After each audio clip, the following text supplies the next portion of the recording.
Македонски медиа сервис mms.mk. Моја општина. Ако Дојран, Дојранското езеро порано се перципираше како летувалиште на посиромашните, последниве години зашто дефинитивно придонесе и минатогодишната актуелна здравствена криза, не се уште во тек, се повеќе станува интересен за развој на елитниот туризам.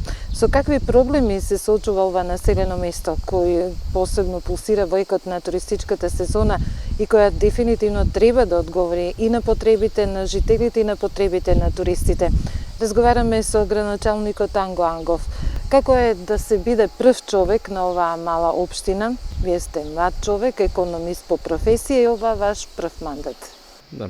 Чест и задоволство е да се биде градоначалник на една ваква мала општина, но општина со огромен потенцијал, затоа што гледаме сите дека во последно време во Дојра многу се инвестира, се повеќе расте интересот од приватните инвеститори. Тоа се должи на повеќе фактори, од кои најклучен и најбитен фактор е секако инвестициите кои што се случуваат пред се во дополнителните содржини кои што општина Дојран ги создава во овој момент. Сите тие туристички содржини, сите тие инфраструктурни проекти кои што се реализираат се поттик и за реализација на други инвестиции од страна на приватните инвеститори. Така што како градоначалник на оваа општина претежно сум задоволен затоа што последните 2 години имаме огромен раст и на инвестициите од страна на општината, но и инвестициите од страна на приватниот сектор. Дали ги имате потребните услови за работа? Па да, ги имаме. Ние како локална самоуправа, помала локална самоуправа, се соочуваме со одредени проблеми, пред се од кадар кој што треба да работи, меѓутоа тоа го надополнуваме секако со надворешни консултанти кои што ни помагаат, а претежно се однесуваат на консултанти кои што ни помагаат со прекограничните проекти, односно со проектите од Европска унија и со други фондови кои што ги користиме. И тоа е клучот на успехот, затоа што во последно време од општина и локална самоуправа која што беше ставена на резервната листа поради долгот кој што го имавме спрема Европската унија, сега прераснавме во општина која што е лидер во искористување на европските средства. Еве, дали законските рамки ви овозможуваат да ги реализирате проектите такви какви што ги имате вие замислено или едноставно ветено? Да, законските рамки секогаш се проблем, бидејќи знаете за секоја инвестиција од страна на општината која што надминува над 1000 евра, мора да се распише тендерска постапка, тоа ни зема доста време, меѓутоа таков е законот и мора да се почитува. Мора да бидеме транспарентни и цела постапка мора да биде јавна и транспарентна. Во последно време се имаме направено над 30 тендерски постапки само за последните 6 месеци и во моментов се реализираат доста проекти, така да задоволни сме. Единствено што ни пропадна тендерската постапка за јавното осветлување по ЕСКО моделот. Тоа ќе беше навистина еден одличен проект. Се надевам дека понатаму, бидејќи сега се очекува распишување на локалните избори, дека ќе го реализираме и тој проект. Така, според вас кои се оние најбитни проекти кои што сметате дека во голема мера го подобрија или ќе го подобрат квалитетот на живот во општината? Па секако инвестицијата во локалните улици, инвестицијата во канализационите мрежи, во овој момент исто се наоѓаме и во разобувањето на паркот, односно на површина од 36.000 метри квадратни која што се наоѓа во центарот на Дојран. Секако овде би го спомнал и проектот за реконструкција и уредување на турската бања и Саат кулата, кои што се културно-историски споменици кои што датираат пред Првата светска војна, а се разрушени во Првата светска војна и ќе представуваат навистина еден дополнителен туристички аспект кој што ќе го надополни Дојра не само во летната сезона, туку и надвор од летната сезона. Таа е и целта на нас како локална самоуправа, односно стратегијата за зголемување на опсегот на туристичката сезона е врвен приоритет и сето она што веќе е испланирано и со изработката на таа долгорочна стратегија е зацртано да Дојран може да прерасне во туристичка дестинација која што ќе функционира буквално во сите 12 месеци. Да, мислам дека децентрализацијата треба да се зголеми, затоа што навистина како локални самоуправи имаме малку ингеренции во моментов, а треба да имаме повеќе за да поуспешно функционираме. Мора да напоменам еден факт дека со самото преземање на ингеренциите за градежно земјиште се докажа дека ние како локална самоуправа можеме да обстојуваме многу подобро за разлика од претходно кога целата постапка се спроведуваше преку транспорти врски. И за таа цел имавме една успешна продажба на градежно земјиште пред новата година и успеавме да инкасираме во касата на општинскиот буџет над половина милион евра сопствени средства, плюс дополнително сега што ќе се инкасират дополнителни средства за комунали и други давачки кои што следуваат. Зашто ќе ги користите тие средства? Па веќе дел од тие средства се искористени, односно се реализираат. Нашиот буџет за 2021 година е генерално насочен кон инфраструктурни проекти. Само 15% од буџетот се наменени за тековни и оперативни трошоци. Така да сите тие средства одат во комунална и патна инфраструктура, во реализација на проекти кои што ни беа зацртани и проекти кои што беа претходно насочени од страна на локалното население дека треба да се реализираат и да се подобри целата инфраструктура. Станува зборове за туристичко место покрај езеро. Како го оценувате новиот закон за легализација кој е повлечен? Според вас како тоа ќе се одрази околу легализација на објекти и сите оние законски мерки што се поврзани со тоа? Овака, јас мислам дека не само во Дојран, туку и во сите општини се соочуваме со истиот проблем од дивоградби и со истиот проблем од немање на кадар, односно градежни инспектори. Општина Дојран веќе подолго време нема градежен инспектор и имаме меморандум за соработка со општина Струмица, меѓутоа и тие има дефицит на кадрот за градежни инспектори, така да имаме некој урбанистички хаос, меѓутоа се надевам дека со тек на времето ќе се среди тој хаос. Целта на овој закон беше токму тоа, средување на тој урбанистички хаос и дисциплинирање буквално на тие што градат на диво, односно знаете дека 150% требаше да се плаќаат комуналите, фактички 50% ќе беше на некој начин казната што е изградена дивоградбата. Меѓутоа треба да се даде можност тие дивоградби да се легализираат и повеќе тоа да не се повторува. Со поставување на служби кои што ќе го контролираат тоа, мислам дека ќе се стави ред. Има многу дивоградби овде во Па има, само во периодот од 2011 до 2018 кога беше последен рок за поднесување на легализација за објектите, бидејќи законот повеќе пати се продолжуваше, има поднесено над 1500 барања за легализација, што не е малку. И навистина мислам дека тој тренд и расте, имаме одредени пријави во моментов дека се работи и се гради на диво, меѓутоа реагираме колку можеме, формираме одредени комисии за да се увиди на лице место, а правниот аспект го немаме затоа што градежниот инспектор во моментов ни недостига и се надевам дека тоа набрзо ќе го надминеме, бидејќи во моментов имаме одредени вработени во општината кои што довршуваат одреден степен на образование и ќе ги исполнат условите за градежни инспектори. Така, како сте со еколошкиот инспектор? Со тоа функционираме добро, затоа што имаме одлична соработка со општина Гевгелија за меѓуопштинска соработка и најмалку 2 до 3 пати месечно доаѓа и сите тие предмети, односно пријави кои што ги имаме, се излегува на терен и се констатира фактичката состојба. Да, што прави општината на тој план во полето на екологијата? Општината работи многу на полето на екологијата, бидејќи нашиот бисер Дојранското езеро, знаете дека со закон од 2011 година е заштитено подрачје и имаме обврска да го штитиме. За таа цел изработена е студија за валоризација која што ни е на некој начин и закон за самото езеро.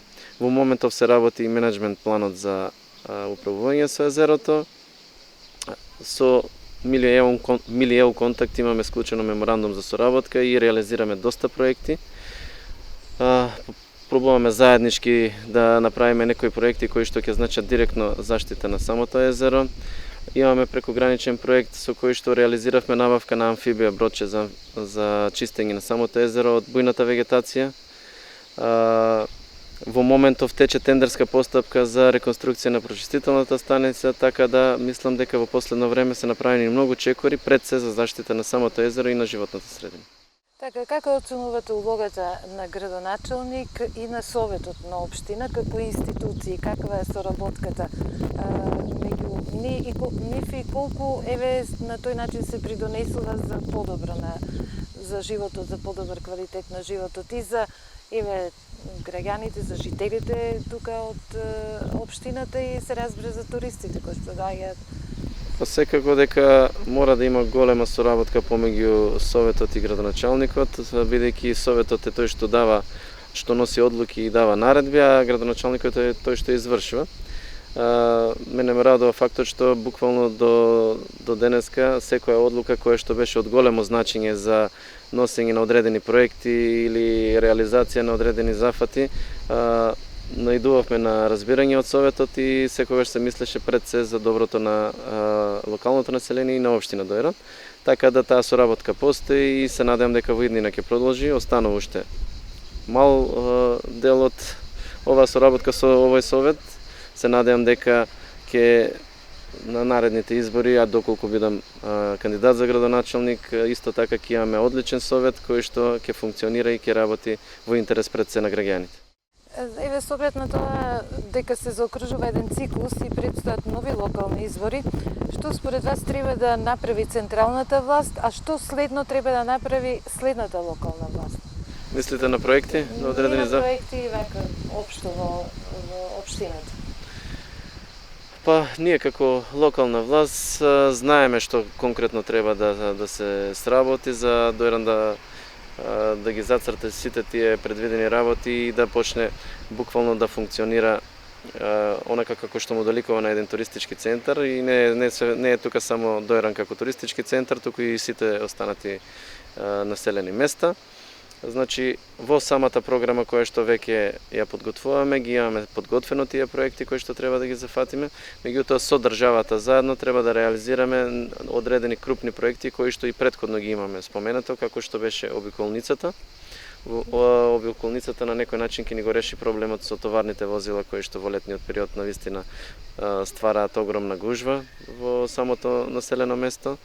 А и со тоа ќе добиеме еден граничен премен кој што ќе биде пофункционален и се надевам дека ќе го прошириме тој граничен премен, бидејќи заслужува. А со тоа ќе донесеме и повеќе транзитни туристи, мислам на српските туристи кои што ни се поголем процент од посетителите. Со сите инвестиции исто така и со сите тие зафати кои што ни се планираме и наша цел е да го направиме Дојран туристичка дестинација која што ќе биде атрактивна не само во Македонија, туку и на Балканот. Така, кои се би можеле да кажеме вашите научени лекции? Што би направиле поинаку, доколку сега почнувате од почеток, меѓутоа го имате ова искуство? Да, она што на повеќе наврати го имам напоменато е дека сега сме побогати за едно искуство и дека ги знаеме сите постапки и сите работи кои што се случуваат и сите проблеми со кои што се соочуваме секако. И она што го зборувам често е дека првите година и пол беше на некој начин период на адаптација и припрема за она што треба да следува. Јас имав таа среќа да навремено најдеме адекватни консултанти кои што ќе ни помогнат и затоа побрзо се вклопивме. Меѓутоа сега сме побогати, искуството секако не може да се нити да се плати со пари, нити да се како на некој начин да се научи без одредено време да помине. Сега имаме 4 годишно искуство и се надевам дека вториот мандат, доколку добиеме довербата од граѓаните, ќе бидеме уште поуспешни и ќе реализираме уште повеќе проекти. Дали би смениле нешто во сваќањето околу водење на една општина и што би требало да се промени за да градоначелниците бидат поефикасни во својата работа? Па има одредени работи кои што се во надлежност на министерствата, треба да се дадат на општините, за да може една општина подобро да функционира. Како пример еве би го зел Министерството за земјоделие е надлежно за издавање на земјоделското земјиште под концесија, а тука општината не е вклучена буквално ништо. Ни се случува проблем, на пример, ние да планираме одредено урбанизирање на област, а веќе таа парцела да е дадена од Министерството за земјоделие под концесија. И тука наидуваме на отпор и уште поголеми проблеми, доколку е истата нива и посејана со одредени насади, така да треба да плаќаме огромни оштети за истото да го пренеменем. Така, добро, тука Тоа е еден пример. Да. Меѓутоа треба и други законски измени кои што ќе ни помогнат ние општините полесно да носиме одредени урбанистички планови, да кажеме, постапките да се упростат, а се со цел, например, и да го убрзаме развојот на самата локална самоуправа. Најголем проблем со кој се соочуваме е секако носењето на урбанистичките планови. Таа е тешка и макотрпна постапка која што трае со години, а за жал тоа го трпиме и ние како локална самоуправа, но и населението кое што сака да инвестира и да работи. Добро, тука некаде веќе и одговоривме. Дали би требало да има повеќе самостојност во однос на централната власт, тебе, например, во однос на избор на проектите кои што сакате да ги работите, мора да има нели одобрување. Мислам дека на некој начин веќе го одговоривме тоа прашање. Да. Секако дека ние и самостојно ги носиме одлуките за одредени проекти, бидејќи мора да имаме спремна проектна документација за да аплицираме и да добиваме. Она што е поврзано со централната власт во врска со проектите е тоа што кога се прават фондови за финансирање на одредени проекти, и тука тие општини кои што се спремни со планска документација успеваат побрзо да аплицираат и да ги добијат тие средства. Тоа е во врска, тука го поздравувам тој чекор на централната власт која што ствара повеќе фондови за аплицирање од страна на општините, како што е например проектот за локални улици, кој што во моментов почнува да се реализира. Ние како локална самоуправа имаме аплицирано за повеќе улици и со помош фактички на државата ќе реализираме 3 централни улици во населените места Фурка, Црничани и Николич, кои што се, например, недостижни доколку се реализираат од буџетот на општина Дојра. Исто така, во моментов ќе почне и постапката за аплицирање на канализациони мрежи преку Министерството за животна средина и треба државата, да, што е можно повеќе такви фондови да ствара, а ние како општини да аплицираме и да добиваме финансиски средства, бидејќи со средствата од самиот буџет на општината, мислам дека такви големи инфраструктурни проекти ќе бидат навистина проблем за реализација. Така. Како градоначалничката функција се носи со она семејната? Колку можете да му се посветите на семејството?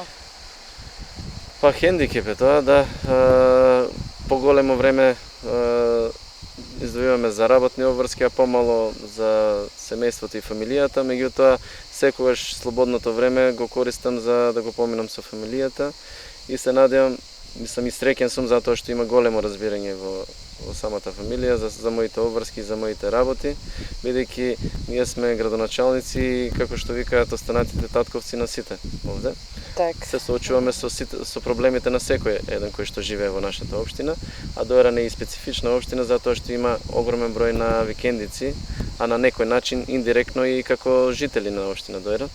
Че Дојран, ако има локално население од 3.500 жители, во летниот период имаме по 15-20.000 луѓе кои што се во моментот во општината и секој кој што е на наша територија е на некој начин наша обврска. Така да имаме големи трансформации во летниот период и тука не идуваме на одредени проблеми, а со тоа и поголеми работни обврски. Така, вред основа на разговорот и што го водевме, сватив дека ќе се кандидирате и за нов мандат. Да, планот е да се кандидираме, затоа што навистина успеавме да реализираме 87% од нашата програма, успеавме да реализираме сето она што беше ведено и со исклучок на одредени проекти кои што беа навистина капитални големи инфраструктурни зафати.